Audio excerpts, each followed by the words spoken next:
4, 3, 2.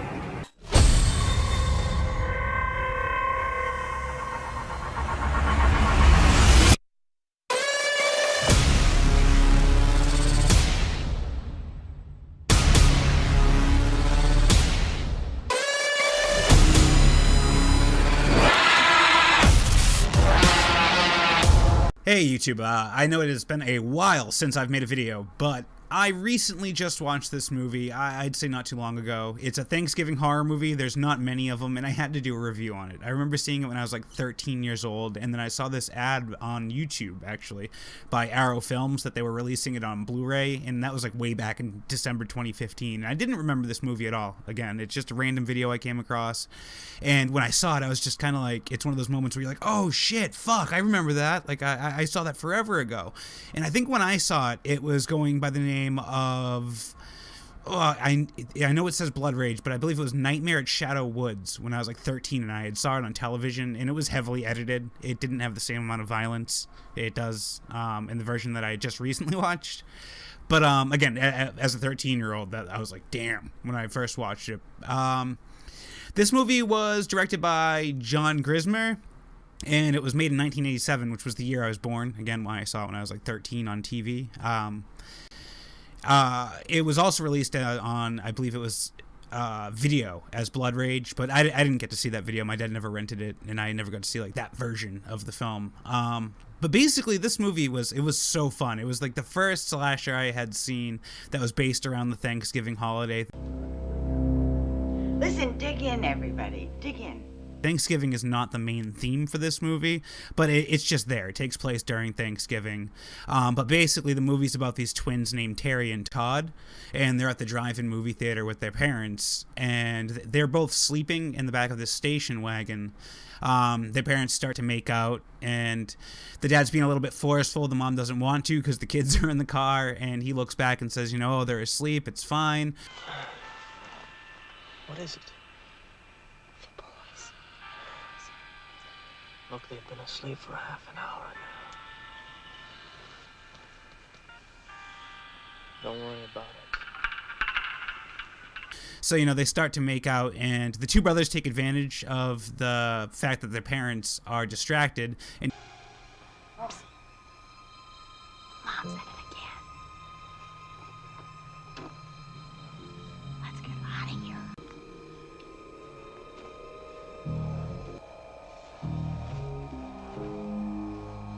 decide to sneak out of the car. And at this point, you see Terry, I do believe, pick up a hatchet.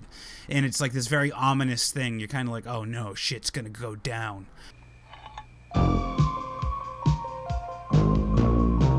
So Terry and Todd start to go around the parking lot, watching people do creepy things in their cars. You know, things kids their age shouldn't see when they come across a couple having sex.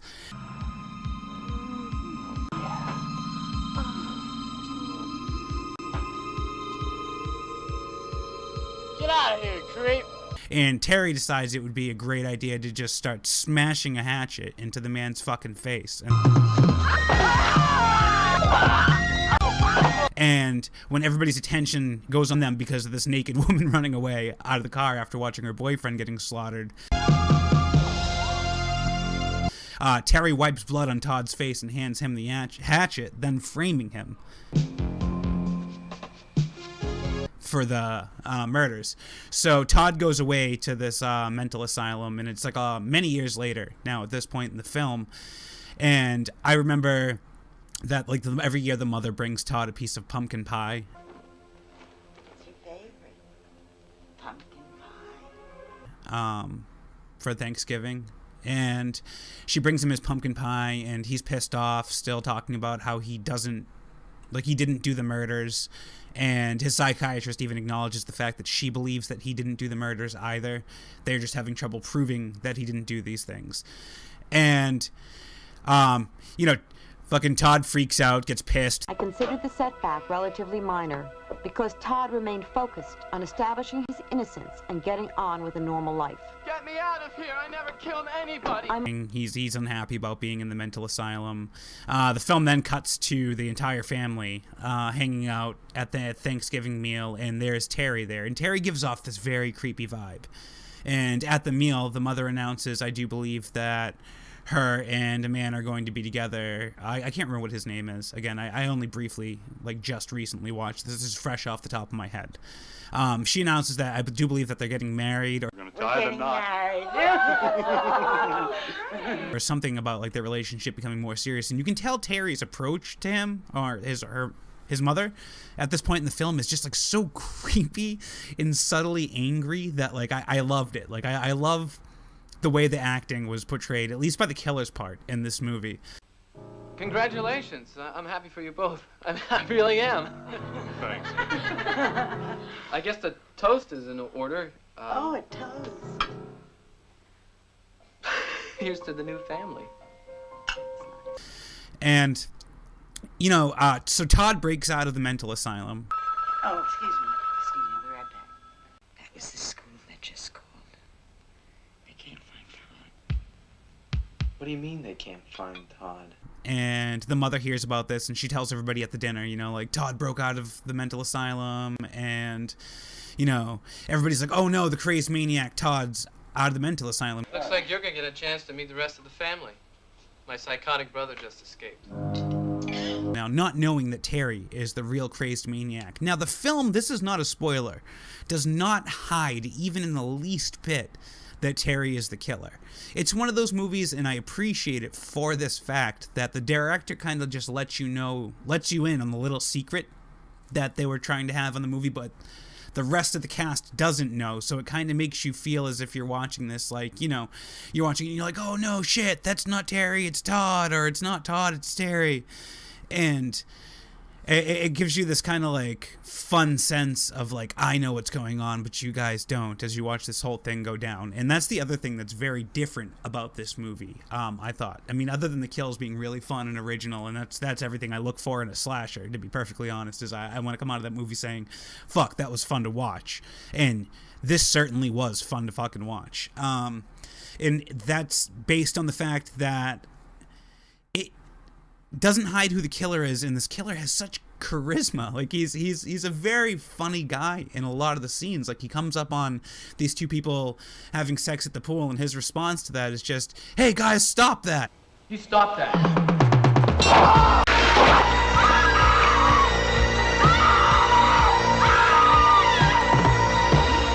Bad, Greg. Bad. You know, and he kills them, and it's just, you know, he drives a machete through a man's chest who offers him weed, and that whole scene there was fucking hilarious. I mean, just how he's so upbeat and happy about what's about to go down, you know, when he's about to murder someone. Dr. Berman told me to relax, so I was relaxing. Hey, you want a hit? Sure. Thanks.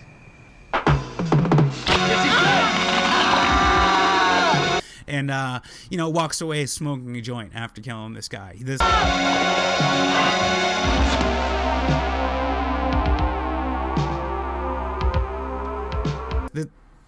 That was Terry, by the way, if you can't remember me saying earlier. Terry is the bad guy in this, but, like, watching the way he approaches his kills and the way he goes about things is just so fun and goofy. Be careful with that.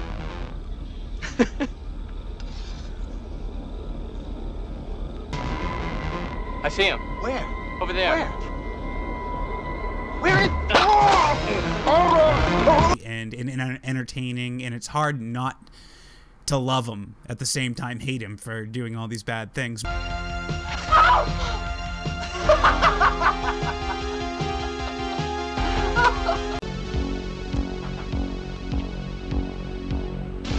It's not cranberry sauce.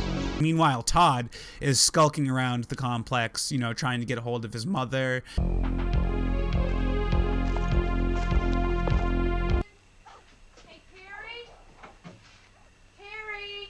Trying to find all the people that are there and stop Terry from killing people, because somehow he knows that Terry's killing people. Because there's a bad person out here tonight, okay? Okay. So go home and lock your door. And don't let anybody in. Not anybody, no matter what they say.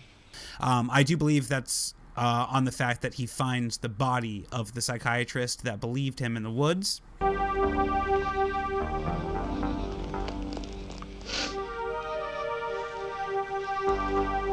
Why?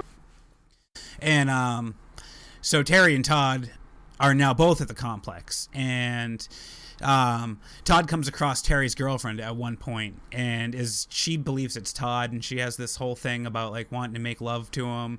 And that's another thing that I'm going to touch on in a minute about the movie that I thought was really weird. But anyways, so not to give away the entire movie either, I'm just talking about like key points in the movie that I really enjoyed. Todd approaches her, and she's talking about how she hasn't seen Terry in a long time, and they feel like they're disconnected, and she says, I want to make love to you. And I want you to make love to me. You're shocked, huh? Well, Terry, come on. I wish you'd say something. Says, I'm not Terry, I'm Todd, and very creepily is like, you know, I've never kissed a girl before, so she runs away all scared. I'm not Terry. I'm Todd. You seem nice. I've never kissed a girl before. Oh, yeah? Well, you really ought to try it sometime. I gotta go. Bye. And that back to her wanting to make love, though, after not seeing him for a long time. They use a really weird theme in this movie of when a female is distressed, another guy tries to just, you know, fuck her happy, I guess is the best way to put it. You know, like they'll say something like something tragic had happened to them or something really sad had happened to them, or, you know, it's just not the right time in this movie, and it tends to happen a lot. I mean, I almost peed my pants. It's pretty scary. Yeah. What are you doing? I'm just trying to calm you down a little bit. Where, you know, Terry and Todd's mother finds out that Todd has escaped the asylum, and she's sad in the bedroom, and the father's response to this is, you know, hey, you know, let's fuck about this. And it kind of gives off this extremely creepy vibe, and the same thing happens later on in the film also. It's just fucking weird. It's weird. It throws off this weird vibe. I don't know if it was just like the 80s. I've seen a lot of slashers from the 80s is the thing, and it just, the director's choice of that I found was very funny. In a weird way, in like a creepy way. Like these guys were all fucking creeps, and you don't really feel bad for many of the characters except for maybe the main character. But even then, I don't think the cast in this film was very likable. It was the killer for me that was likable. That isn't cranberry sauce, Artie. That is not cranberry sauce. I just wanted to see how the whole thing played out, and let me tell you, the ending to this film is just one big clusterfuck of weird. So throughout the entirety of this film, the mother has been getting drunk, and she's calling the mental asylum over and over again, and she's trying to call her boyfriend over and over again, which, you know, Terry has done terrible things to. Well, look what the cat brought in. And she's just, I mean, scene after scene after scene, you could see this mother just chugging down glasses of wine and getting more drunk and more distraught, and her acting is very erratic. Meanwhile, Terry is just killing the fuck out of the complex. Todd is trying to go and find Terry to stop him, which, again, there's a whole scene where Todd approaches Terry and then runs away, and I didn't quite fucking understand why he went all that way and through all that trouble to get to him and then runs at that point. So the film's climax is set at the pool, and there's this scene between Terry and Todd where they start to fight and they both fall into the pool, and the mother shows up with a revolver, and she shoots Terry, kills him.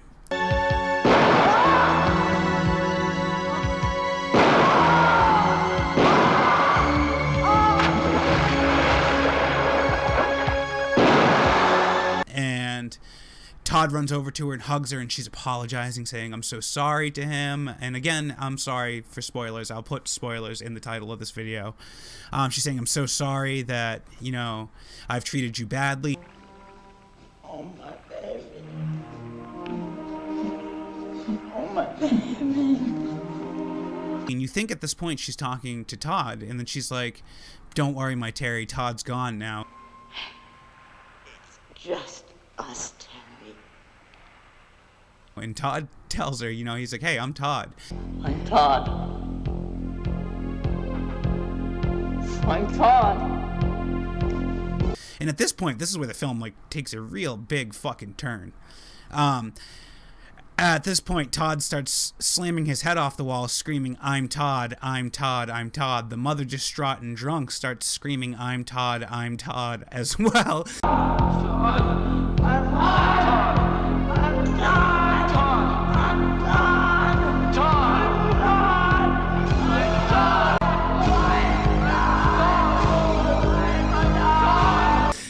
and then she blows her brains out, and this main character, Terry's ex-girlfriend, leaves the scene fleeing with a baby that she had saved way earlier in the film.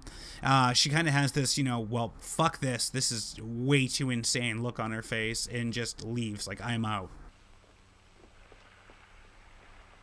This shit is fucking crazy. And I feel like anybody else would have at this point. And then, Todd turns around looking at the fact that his mother had killed himself, and the movie kind of ends. And I'd like to think that, and it ended on the note that Todd will now get blamed again for all of this shit and just go back to jail because there are now no witnesses around to vouch for him. And again, they had already thought he was a psychopath in the first place.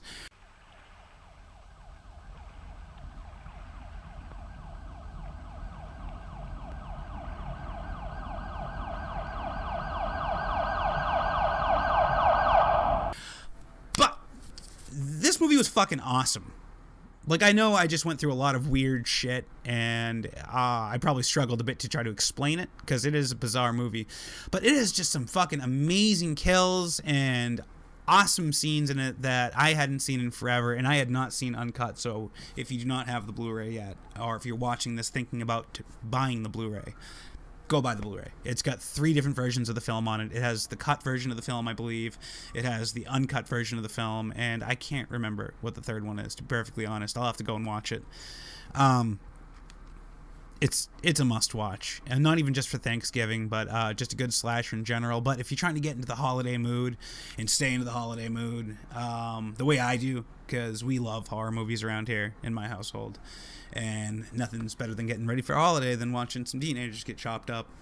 It's a really good flick, and I recommend you go watch it. It's not the greatest thing out there, and story-wise, if you're looking for something complex, you are not going to get that here. But it screams 80s. It's got an amazing synth soundtrack, and it is fucking fun to watch. So, Nightmare at Shadow Woods is the edited cut, if you want to see that cut in the film. And then Blood Rage is the uncut version, which is what I watched. And I would 100% recommend going to watch Blood Rage. It's a fun movie. It's a fun time. There is no reason you shouldn't fucking see it, especially if you're a slasher fan. And that's all I really have to say about this. I hope this review is fun. If you'd like to see more videos like this, like, comment, subscribe, let me know. I am always watching horror movies, especially obscure, creepy ones, and I would love to give you rundowns of those. Until next time, I will see you fucking later. Thank you for watching. Bye.